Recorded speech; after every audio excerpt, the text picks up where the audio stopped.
Not all stories make it to books. Not all books make it in bookstores.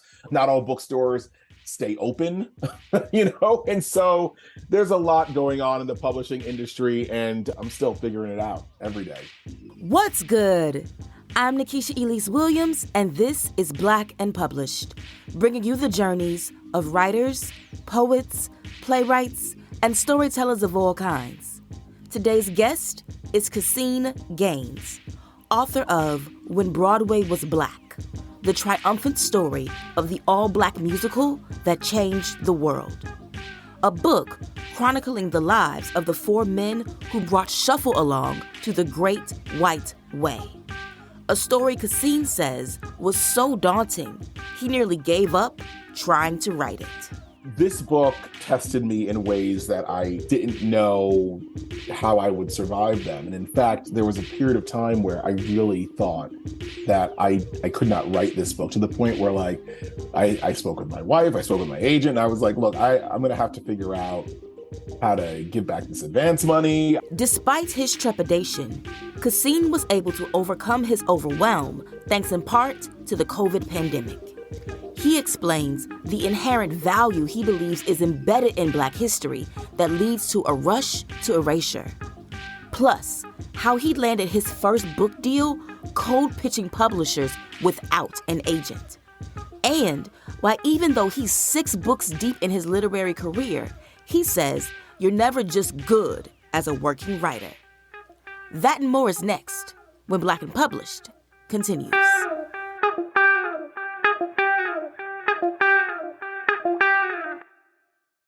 All right, so let's jump in.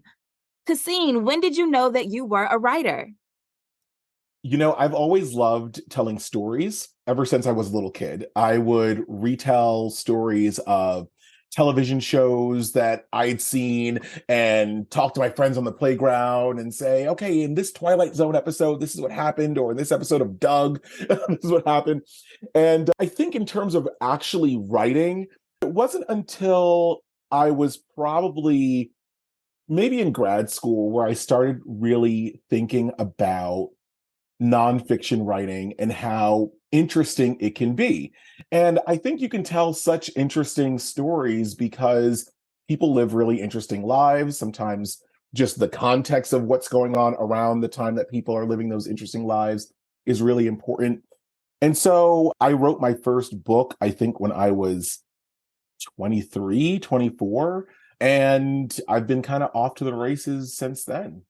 Okay, and so you have a lot of books, though. And starting at 23, 24, how did you find your way into making nonfiction interesting for one, publishers to buy, but then also to keep you interested? Because just reading When Broadway Was Black, formerly known as Footnotes, it reads like a novel. That's something that I'll be honest, I think I'm always working on, making it exciting. I think for me, it's always about what is the story that's most interesting for me. So I've always approached nonfiction is trying to really make it focused on characters and people and trying to bring them out because people relate to and connect to people, or at least I do. That's what I find most interesting. So, When Broadway Was Black really is about this musical shuffle along from 1921, but it's really about the 4 people that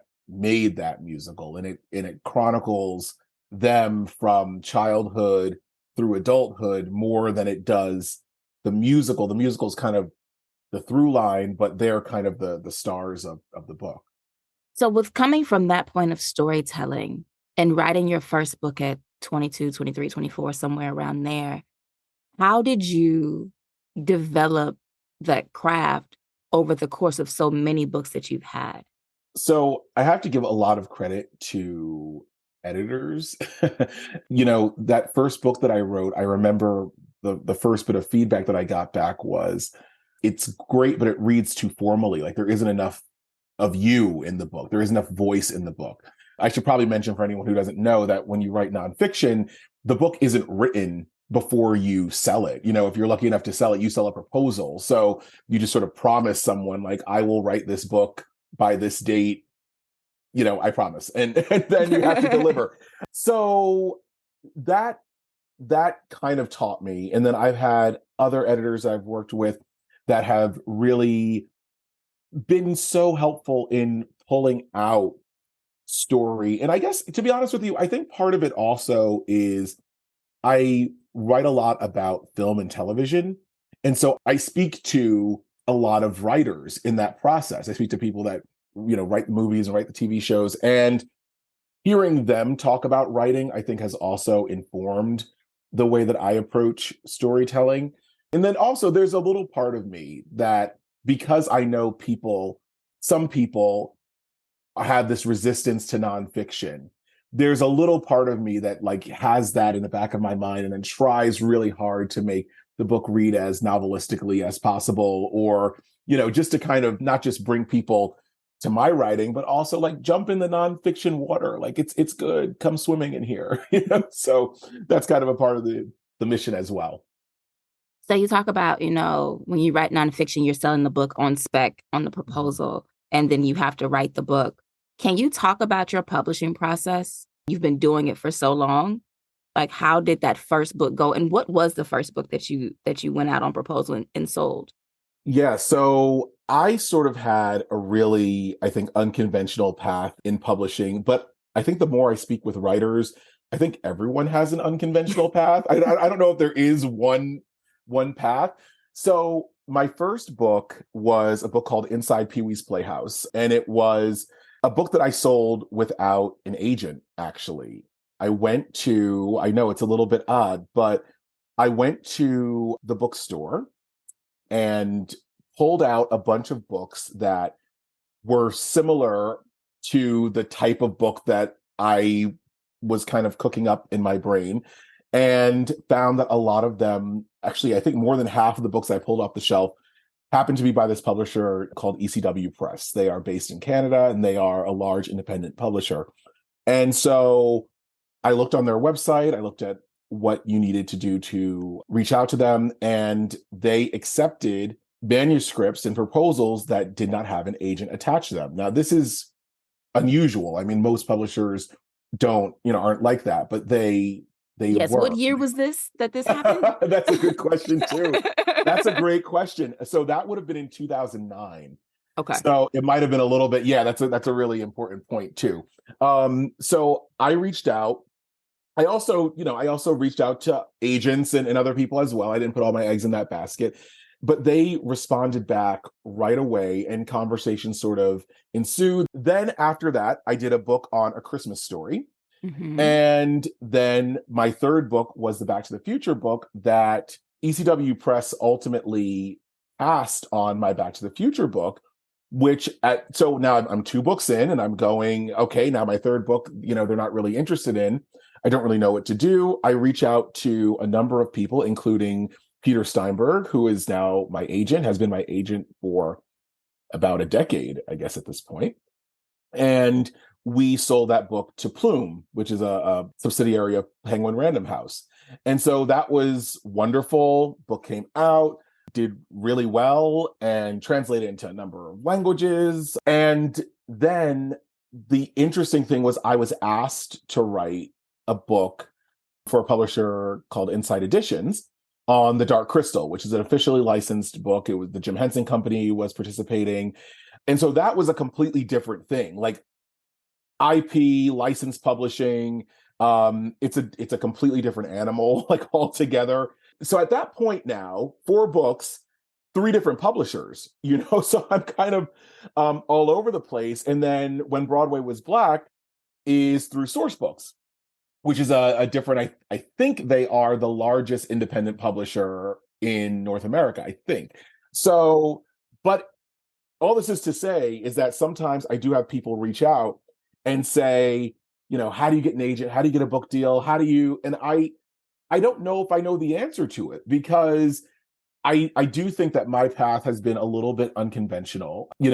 Selling a book without an agent is somewhere between hard and impossible, I think, in 2023. Maybe not impossible. I wouldn't say impossible, but I mean, it's rare. I mean, I don't know if I personally know anyone else who's done it. which isn't to say that it was exceptional that I did it, but I think it was just sort of a right place, right time sort of thing.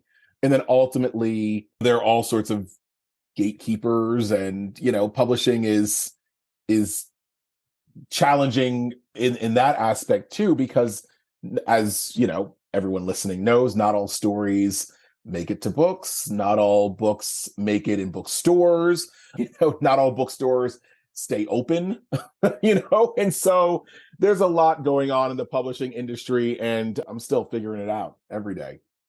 Even though you chalk it up to figuring it out, I think it is rare to see a writer have such a clean path in publishing, even though it is winding, like all the twists and turns and back roads.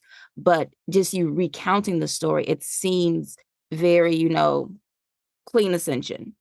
What have you learned, I guess, along your publishing journey from cold calling, cold pitching a press yourself to getting the agent, doing the bigger deals, having the publisher or the IP holders come to you and say, we want you to write a book about this pop culture thing. What have you learned about the industry in your journey since you were younger? Oh boy.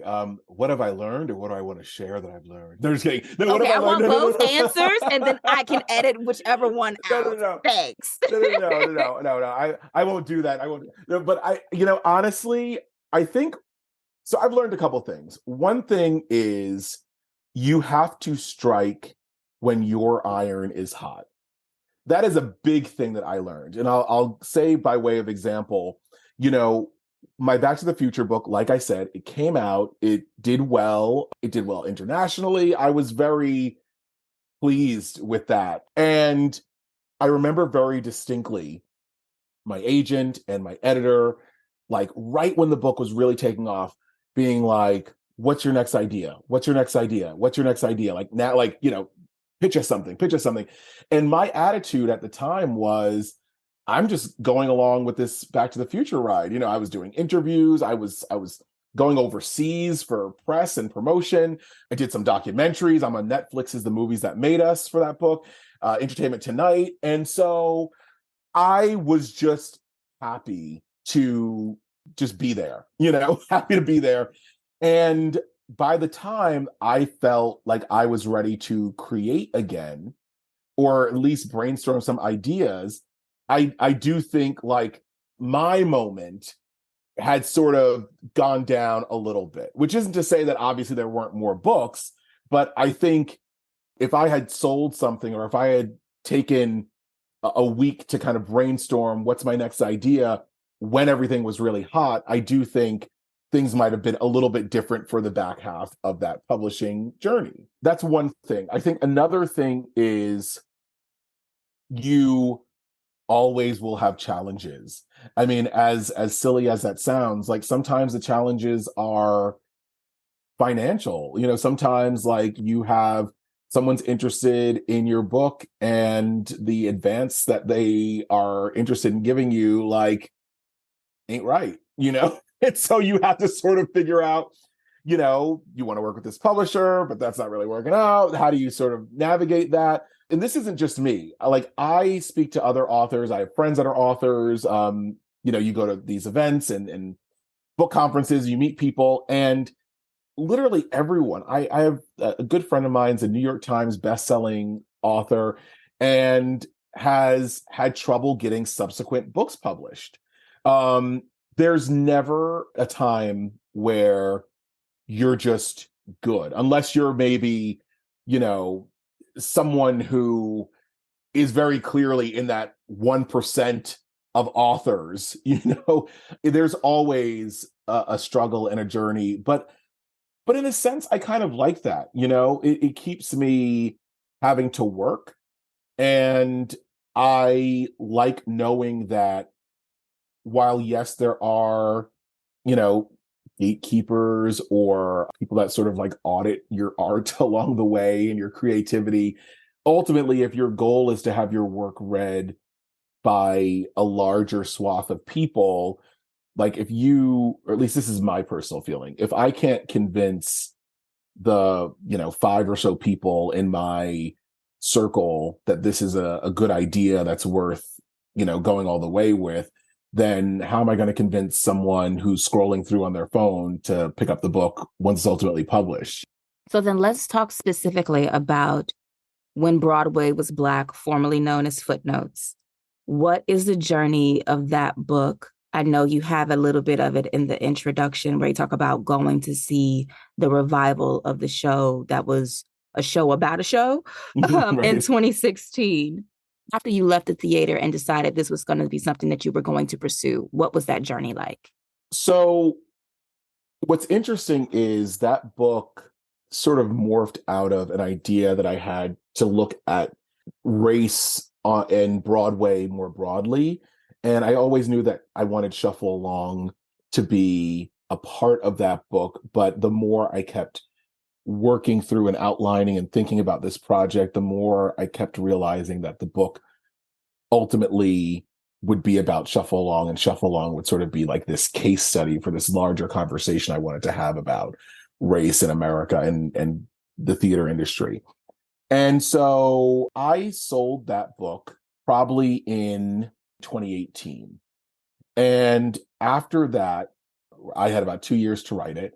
And it was really intimidating for me. I mean, this was the hardest book for me to write for many reasons. One, I think, is I just felt so personally called to do a good job with this. Not that I don't feel that way with all of my books, but when you're writing about real people, especially people that have come and gone, and people that you feel like have not received their due in history, and that your book is hopefully going to be the book that, if people want to learn about them, that they're going to go back to, you really want to make sure that you get it right. And obviously, as a Black man, writing primarily about Black men in this book, I just felt this real responsibility to do right by them. And so I couldn't interview very many people for this book. I spoke to maybe 5 or 6 people, but I don't even know how much of any of those interviews actually made it into the book. It was a lot of research and looking at newspaper archives and unpublished manuscripts and memoirs and personal correspondence and contracts and things like that. And so for me, this book tested me in ways that I didn't know how I would survive them. And in fact, there was a period of time where I really thought that I could not write this book, to the point where I spoke with my wife, I spoke with my agent, and I was like, look, I'm going to have to figure out how to give back this advance money. I'm going to need to I just think that this isn't working. And it was like, this wasn't like a mid-project crisis. This was like, the conversation was, look, sometimes this happens. Don't worry about it. We'll figure it out. And luckily, I guess 2 things happened. One was, just as fate would have it, the world shut down in 2020.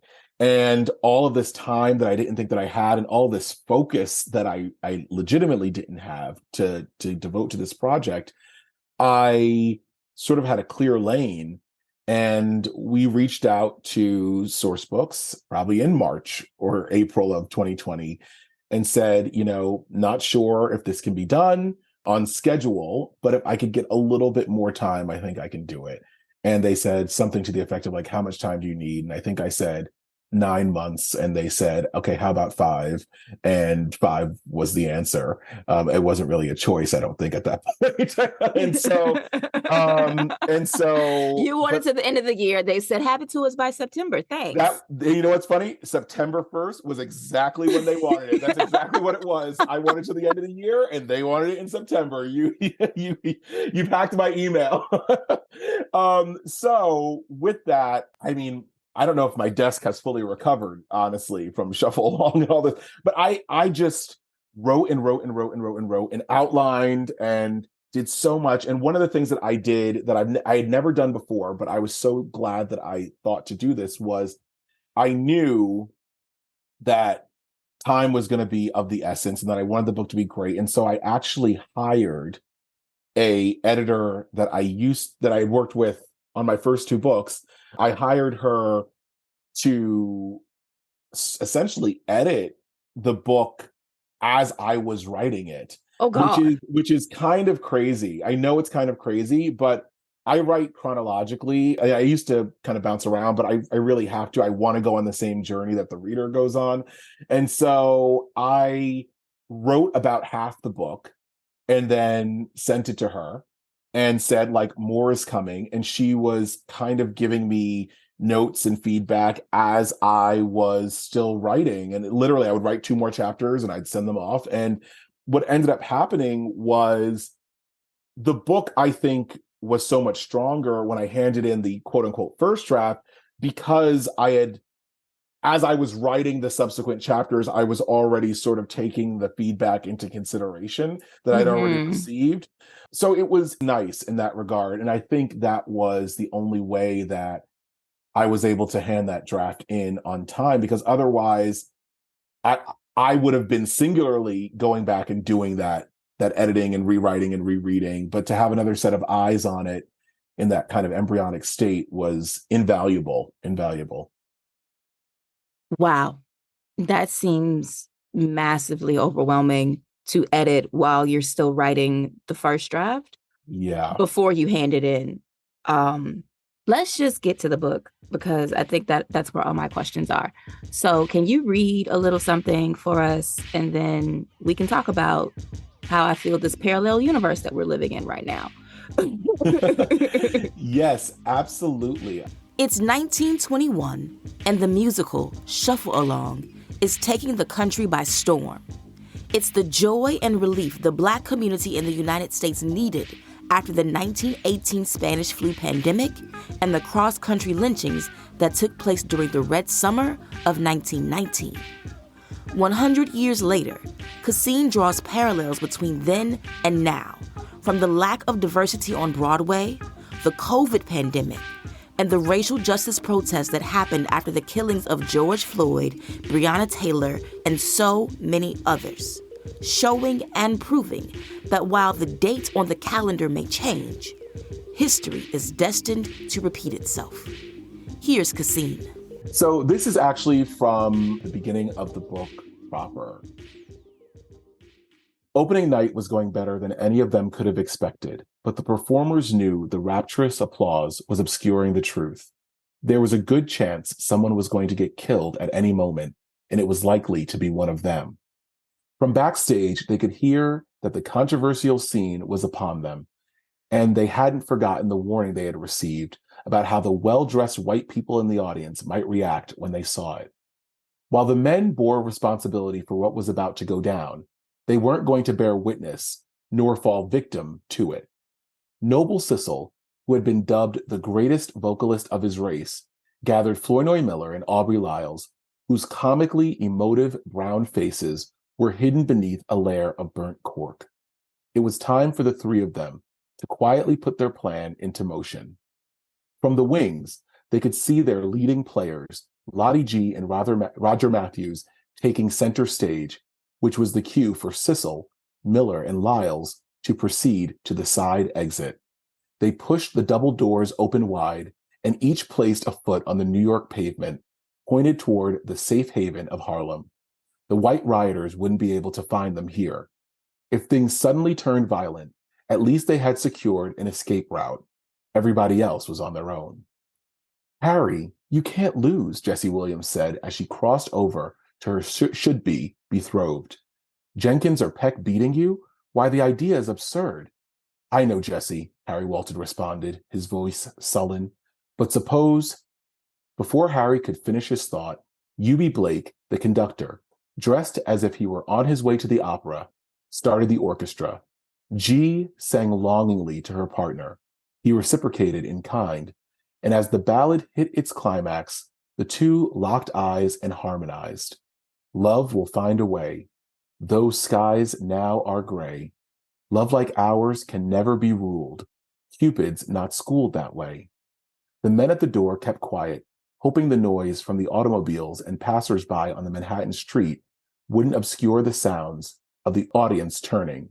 They needed any head start they could get. In the orchestra pit, Blake was unaware of what his business partners were up to. The sweeping number was one of his favorites. He was best known for ragtime and jazz, but he had longed to compose a song in the style of Leslie Stewart ever since he was a little boy. And as he directed his musicians, who were shoehorned into where the first 3 rows of audience seating should have been, a clear reminder that the venue was never intended to hold a musical comedy of this size, he couldn't help but sway along with the melody. Lottie G's lithe soprano voice was blending perfectly with Roger Matthews' affectionate tenor, but their synergy did little to assuage the feeling Sissel, Miller, and Lyles had that things were just moments away from hitting the fan. Okay. So the entire time I was reading the book, I was like, it's the same. It's the Mm-hmm. same. It's the same. It's the same. And I'm sure you had to notice that as you wrote it. So I'm clear that you noticed that. How did that make you feel? It was haunting. I think that's the only way that I can put it. You know, there were moments where I was at home writing the book and leaving my house to go to a march or a protest. And then I was coming back and writing about someone that had been lynched and people marched and protested back in 1919. It was really kind of in that regard, especially like you said, down to the detail about, the show coming out right after the global pandemic that so many people were talking about, especially after George Floyd and Breonna Taylor and Ahmaud Arbery. There was a lot of history you didn't learn in school and a lot of people sharing those sorts of stories. And I think that's when a lot of people learned about Tulsa for the first time. And, Shuffle Along opens in 1921, 1 week before the Tulsa Race Massacre. And so even having Tulsa as a part of the national conversation while this is going on, it was all very odd. And I think, one of the kind of, I'll say, like, unspoken thesis of this book is that if a show as popular and well known as Shuffle Along was 100 years ago can disappear, can be forgotten, if that history can be erased, then how many other things have been forgotten that haven't been rediscovered yet? And really, everything that is done can still be forgotten. We, I think, have a tendency to say, well, no one will ever forget Oprah. No one will ever forget Beyonce. No one will ever forget, the accomplishments of these people. But you know what? There are presidents of the United States that people have never heard of. Everything is expendable to an extent. And that is compounded when you are a Black person in America. And there is sometimes an incentive to erase your history. People know the value of collective memory. People know it. And that's why you have, in the same school systems, the perpetuation of the myth of Christopher Columbus and the erasure of Ruby Bridges. That's why, because people know how important it is to remember. And if you can stop the memory, if you can suppress the memory, then it's like it didn't happen. And so, that was really, when I was writing it and seeing what was going on in America in 2020, I really felt like this book it's important. And it's not important because, I don't care if you care about Broadway. I don't care if you care about musicals. That's not really what it is. It's about the ways in which some people are able to rise to the forefront and other people are forced to the margins of history. And I think this is just a case study for that.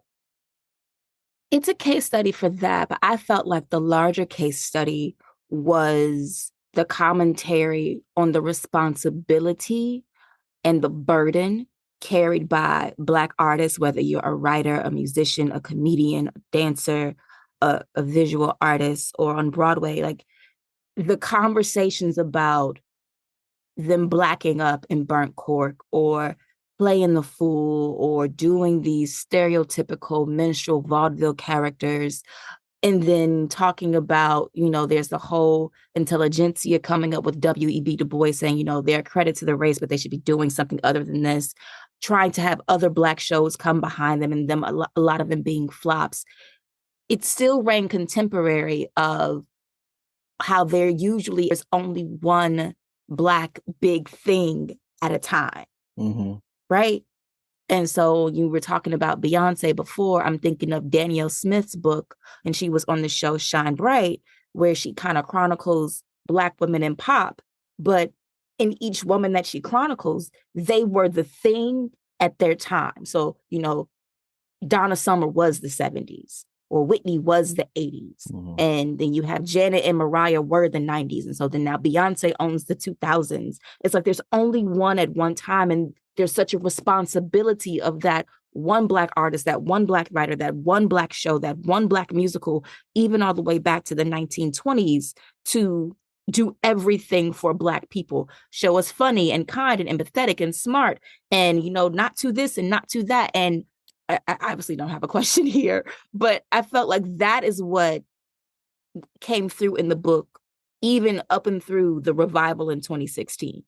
Yeah, I think one of the things that for me really was interesting to chart, and I didn't originally intend on following these four artists throughout so much of their life. That really wasn't my original intention, but I did feel like there was something interesting in looking at how they were sort of formed as children and adolescents, and then also the way that they responded to falling out of style. They were aware of it. They felt society moving around them, but it's like getting old. Like maybe the kids are doing something different, but that doesn't mean that you can just go and hop onto what they're doing, because like that's not who you are. That's not you. That's not the way you came up. And so I think that is a unique burden that Black people do have in this country. And I think that's what makes it all the more important for people to continue to tell the stories of, I don't want to say Black excellence. I know it's kind of like a cliche kind of like phrase, but it is important. And I think it's important specifically to tell stories of not just excellence, but also joy. Because I feel like so much of Black history is a story of struggle, struggle, struggle, struggle, struggle, and then like a little triumph on top. Like we get the little sprinkling of success. It's like that kind of cliche, that meme or poster we've all seen about like the iceberg and the tip of the iceberg, and like the success that everyone sees is the tip. And all the things that you went through to get there. And Black history, I feel like Black history is like the inversion of that. Like we see so much struggle. We see the hoses, the dogs, the all of that, and then the ending of it is like, but there was progress. And I do think it is important to talk about struggle, but I think it's also important to say people have succeeded, and they didn't just succeed and that was it. But I think some of my favorite parts of this book are just like living in the success of these people, looking at them thriving, looking at them becoming famous and rich and desired, and people wanting them to, Josephine Baker is a part of this book, and her going off to Europe. It's exciting to see that. And I think there's such a propensity when you talk about representation in media to say that we're doing it now for the first time, or maybe in the 70s it was the first time, or maybe in the 50s it was the first time. But the more you can pull that back and say, no, it was the 20s, it was before the 20s. Like, we have always been a part of the tapestry of America, and not just been there, but also contributing in really significant ways and driving the conversation, even in a medium like Broadway, where a lot of people, even in 2023, don't feel like Black people belong on Broadway. to know that 100 years ago, Blacks were driving the conversation and the culture on Broadway of all places. I just think about all the people in that intervening century that felt like they did not belong, never saw themselves, didn't know Black people had ever been there in a significant way, et cetera, et cetera, et cetera. I mean, how many people went to go see The Wiz in 1975 and felt like this was the The first, first time, and it right, the wasn't. first. Yeah. I know at the end of the book, you talk about it's a 2016 revival that then closed because Audra McDonald was blamed, even though she got pregnant. We won't dwell on that. But when talking about how to put Shuffle Along specifically in the proper context for modern audiences, as I've been talking to you, I was like, the book does it. And I wonder if there have been any talks, and I don't even know if you can tell me this, about adapting your book specifically for television, where you tell the story of the men and the Broadway play is included in it in like a television series. Because that's how I feel. Because I mean, in the 2016 adaptation, you note that there's no all cast soundtrack, which is a sin and a shame, and there's no preserved recording of like a pro shot of the show. So there's no record that it exists except for those who saw it. Yeah. Has that occurred or is happening or anything like that? Because at this point, I want to see it. Well, I'm just gonna say I'm so happy to hear you say that you want to see it, and I'm happy to say that I can't answer the question. How Yes. about that? At least not on the record. Thanks. There you go. There you go. Happy to not be able to answer the question. I like that because I think it's shameful that so much can be lost when considering the erasure of Black people from spaces, from history, be it artistic or political or the economy or whatever else. So I am happy to hopefully see an adaptation of some sort that brings this back to the consciousness. Let's switch to the speed round and a game before we go for the afternoon. What is your favorite book? You know what? I really love The Bell Jar. I can't believe that's the answer I'm going to give, but I love it. I really love it. Who is your favorite author? It's a little cheesy, but I love Obama's books. Like all of his books, I just love them and devour them. And I especially also Dreams of My Father, like before he was president and before he was in reelected office in a national stage. What's your favorite song? I love like music from the 80s that like I grew up listening to in the house like Sunday morning when my mom was cleaning. And so a song that I don't know if I'd say favorite, but a song that I really would go back to over and over again is I love Cheryl Lynn's Encore. That's a song that I love, like way up on the list, like Sherelle, I Didn't Mean to Turn You On, high up on the list. Like all that stuff is like right in my wheelhouse. That And good I love Saturday everything. house cleaning music. Yeah, everything Erykah Badu also. Like Erykah Badu is my absolute queen, and so love her as well. Top 5 musicals of the last 5 years. The Strange Loop. I loved the revival of Hello Dolly that was on. All of this is outside of 5 years a little bit, but I'm going to delete the COVID year so I can make the math work out. It's fine. Okay, Hamilton definitely loved Hamilton, loved it. I think I said Color Purple, right? Color Purple Revival. You did not, okay. But there we go. Color Purple Revival, definitely. God, I love that show so much. And I saw recently, I guess right before it closed, I saw Come From Away, which I had never seen, and it was very good. So I'm going to say that as well. What is your favorite Broadway adaptation from any previous medium? The Color Purple. If money were no option, where would you go? Where would you live and what would you do? I live in Paris and I would just write in a tiny apartment. That's what I would do. And I would drink so much wine and I would eat so much bread and cheese. That's what I would do. All right. Name 3 things on your bucket list. I'd like to write something for the screen or contribute to writing something for the screen. I'd like to be a New York Times best-selling author. I'd like to do that. And I would like to take some time to go on like an independent excursion somewhere like secluded, like just like go to whether it's the woods, whether it could be in a city. It doesn't have to be like just me and I'm the only person I see, but like just somewhere where I just have a little bit of time to disconnect from phone and just like the regular life, which like that's a very attainable thing to do, but just not something that I've prioritized doing. But that's something I fantasize sometimes about. Just a week. I just want like a week of just me disconnected from life. Is that too much to ask? A week? It's not. What brings you joy? My friends and family and creating. And what brings you peace? I think the mornings.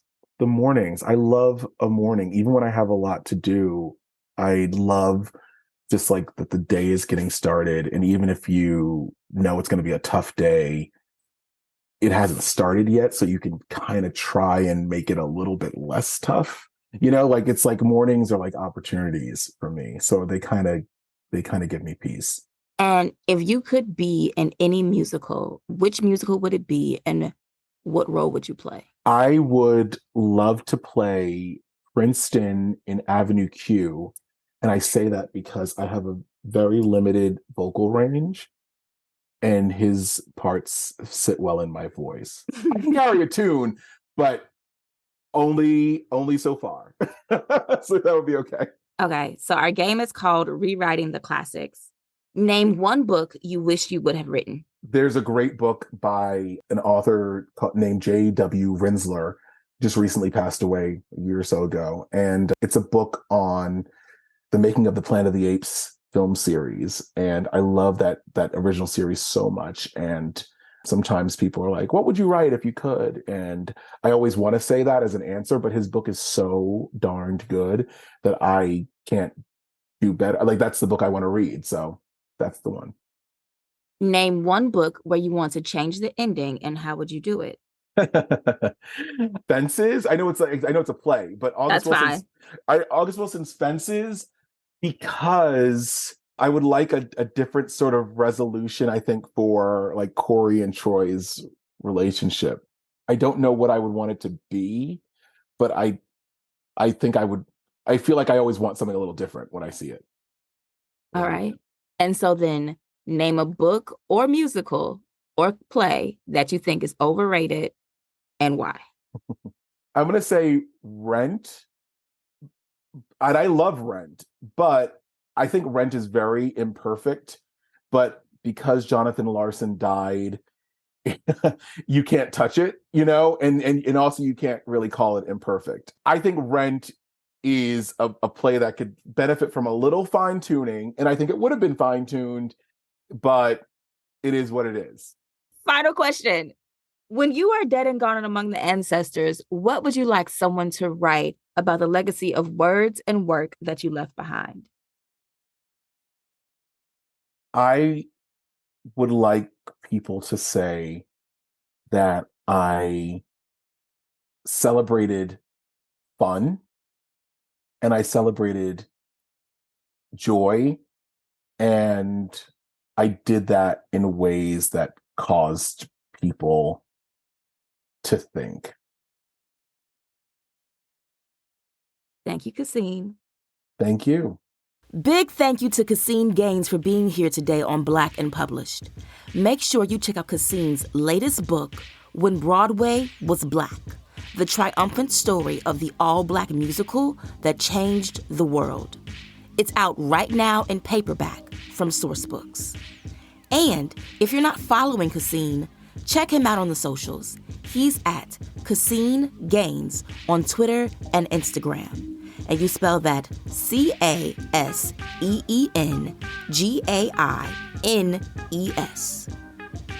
That's our show for the week. If you like this episode and want more Black and Published, head to our Instagram page. It's at Black and Published, and that's BLK and Published. There, I've posted a bonus clip from my interview with Caseen about how he found his way into the backstory for his book on Back to the Future. Make sure you check it out and let me know what you think in the comments. I'll holla at y'all next week when our guest will be Nikki May, author of the novel Wahala. I lived in Nigeria till I was 20. So my experience of being Black is completely different to a Black American's experience or a Black person raised in Britain's experience. Well, we don't have racism in Nigeria. We just don't have it. It was only when I came to England in my 20s that I discovered that racism was a thing and that colorism was a thing. So, and by that stage at 20, I think you're in a better position to deal with it than if you grow up with it when it can actually beat you down. That's next week on Black and Published. I'll talk to you then. Peace.